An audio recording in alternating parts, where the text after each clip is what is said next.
Let's talk football. The Men's World Cup is around the corner and nothing gets footy fans more excited. It's coming up! It's coming up! It's coming! Football's coming home! Wales rejoice! England have won the penalty shootout! You beauty! We love it. Who can forget the Euros when one proud man was so giddy at the prospect of football coming home he did this? Nothing else makes you do that. I enjoyed my wedding day. I didn't put a rocket in my shitter. Do you know what I love most about that photo? It's still daylight. Where do you go from there? Well, probably A&E. But here's the thing. It's hard to get excited about this World Cup because of stuff like this. Qatar is hosting the 2022 World Cup in what is sure to be one of the most controversial tournaments ever. 9 of the most powerful men in the soccer world stand accused of taking tens of millions of dollars in bribes. Qatari official Mohammed bin Hammam paid FIFA officials $5 million while lobbying them to vote for Qatar. It's not just accusations of bribery. When they won, Qatar had never qualified for a World Cup, had no real footballing history, and had no suitable stadiums. They haven't got the skills to do it. It'd be like putting this woman in charge of a country. How can you host a World Cup where the country is so hot, it started air conditioning the outdoors? It's insane. Have you seen how England fans dress? 2 things. 1, he's going to melt. And 2, how big's his belly button?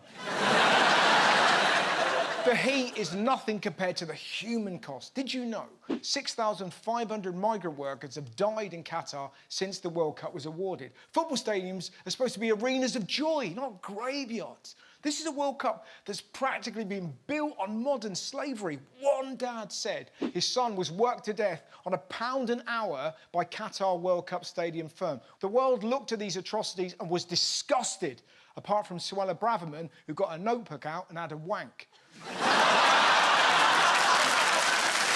I think football legend Louis van Gaal puts it best. Zegt de FIFA dat om het voetbal daar te laten ontwikkelen en beter te laten ontwikkelen. En dat doe je door een toernooi te organiseren in dat land. Nou, dat is al bullshit. Exactly. It's about money. And there's more bullshit. The Qatar World Cup website said, we want this to be the most inclusive, people-focused edition of the tournament ever held. It's for everyone, except for women. Because in Qatar, women need permission from male guardians to marry, study abroad, travel abroad until a certain age, work in government and receive some forms of reproductive health care. Even matter, they can't be the primary guardian of their own children. And if a child's father dies and there's no male relative to take over, the government looks after the kid. The government. Imagine that. Your dad's dead. You got to live with this guy. Why does my new dad look like a Victorian dildo? There's more. A married woman can break the law by refusing to have sex with her husband unless she has a legitimate reason. And there's loads of reasons. I'm tired, I've got work to do, your belly button's freaking me out. It's not just women. Qatar says LGBTQ fans are welcome to the World Cup despite homosexuality ban. So they're welcome, but they're banned. What's that like at passport control? Enjoy Qatar, and remember, God hates everything you stand for. What I don't get, if Qatar object to homosexuality so much, why do they choose to host a football tournament? I'm straight, but going to football is the only time I hug and kiss other men I don't know. Come here. And that's off the pitch. On the pitch, it's insane.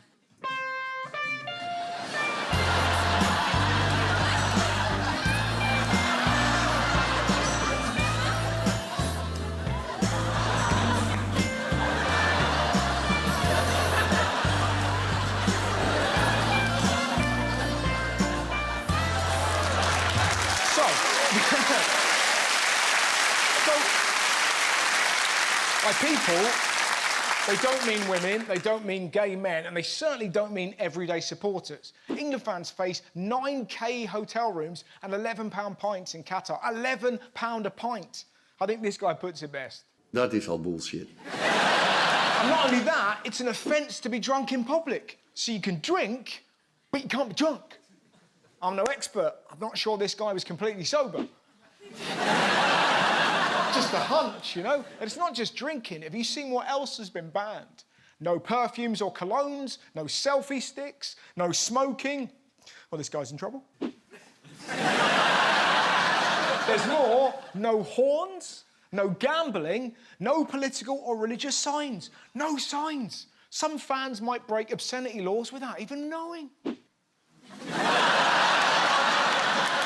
I can't believe how badly they misspelled Eileen. All of which means real footy fans are going to be priced out of going, which makes you think, well, who is this World Cup for? Rich wankers, of course. VIP suites at Qatar World Cup go on sale for 1.8 million. We don't need VIP suites, we need real fans. You're not going to see this in a suite.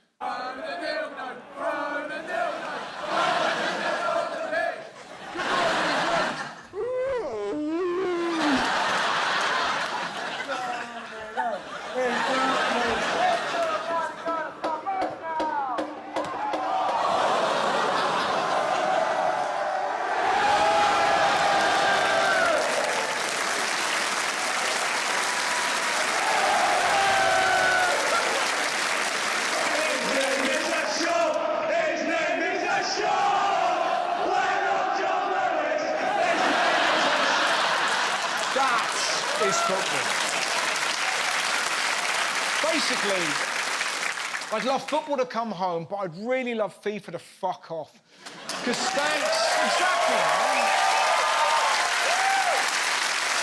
thanks to their corruption, we have a World Cup that's not inclusive, with tickets ordinary fans can't afford, in stadiums built by slaves.